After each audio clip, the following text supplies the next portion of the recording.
Le groupe que vous représentez est par nature un groupe concerné au premier chef, tant par la transition énergétique que la transition numérique. Vous êtes en plus en pointe en matière d'innovation, de recherche et développement.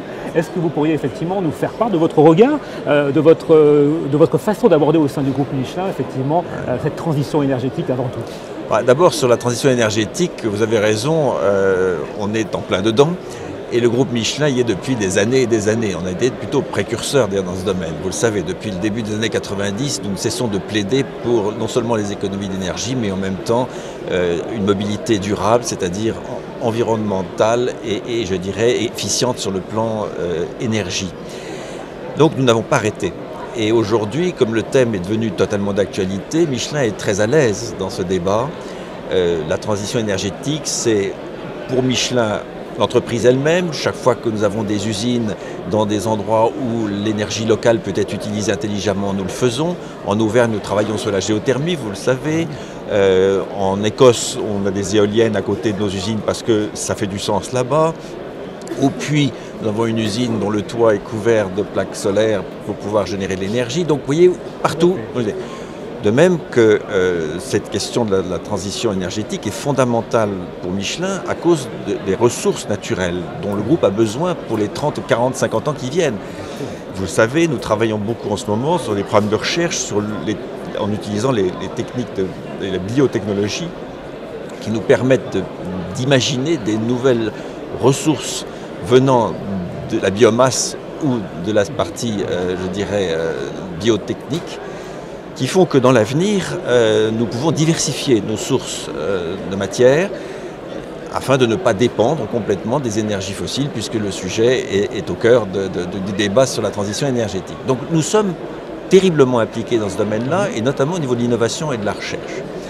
Voilà. Et puis vous le savez, on s'occupe de cela pour Michelin, mais on s'occupe de cela pour nos clients et pour, je dirais, le bien-être de l'humanité. Parce qu'on va dire les choses simplement, nos pneus que nous fabriquons, eh bien, nous les faisons depuis des générations avec en tête l'idée qu'ils soient de plus en plus proches de l'environnement et qu'ils facilitent l'efficience énergétique. C'est-à-dire que depuis 4 ou 5 générations de pneumatiques, nous apportons régulièrement des produits qui permettent des consommations moindres et par conséquent des émissions de gaz à effet de serre moindres. Et c'est extraordinairement fort. La recherche de Michelin, c'est 6000 personnes dans le monde, ce sont des budgets considérables qui sont orientés vers ça parce que c'est la raison d'être du groupe Michelin. Donc nos clients, comme nous, sont au cœur de cette transition énergétique que nous accompagnons et que parfois nous promouvons en avance. Alors, il est un sujet qui va également concerner, j'allais dire, le monde, et puis plus particulièrement l'économie pour les années à venir, qui est aussi la transition numérique, la prise en compte effectivement de ces nouvelles technologies qui permettent au sein d'une usine, au sein de bureaux, au sein d'une population, même d'accéder à de l'information, d'accélérer les processus. Comment le groupe Michelin également est-il impliqué? Est-ce que c'est pour vous l'objet d'une réflexion, l'objet d'un travail au sein de chez Michelin? Oui, il est très impliqué. Pour une raison simple, c'est que je souhaite avec mon équipe que Michelin ne subisse pas cette révolution digitale, mais puisse la dominer et la maîtriser. Parce que derrière la notion de révolution digitale, il y a énormément de choses que tout le monde ne maîtrise pas parfaitement. Ce que je sais, c'est que le groupe ne peut pas se permettre d'être en retard d'un train dans ce domaine et que tous les exemples que nous donnons aujourd'hui montrent que Michelin est en train précisément de dominer l'outil pour pouvoir promouvoir encore mieux ses produits et l'accès aux clients.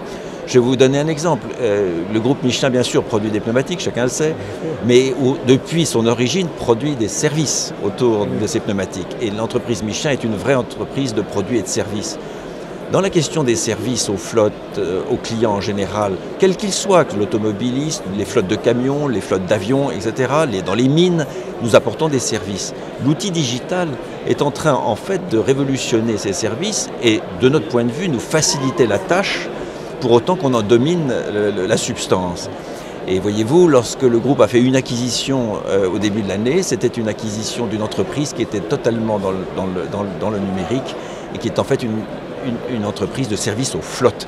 Eh bien, imaginez-vous que pour nous, c'est totalement complémentaire de notre activité et ça permet d'accélérer notre déploiement dans les services dans le monde. Voilà, je prends ces exemples pour vous dire que nous sommes extraordinairement attentifs à ne pas nous laisser dépasser par les événements et quand, dans le domaine du numérique et en particulier dans les services, je crois que nous sommes en avance, ce qui est une bonne nouvelle.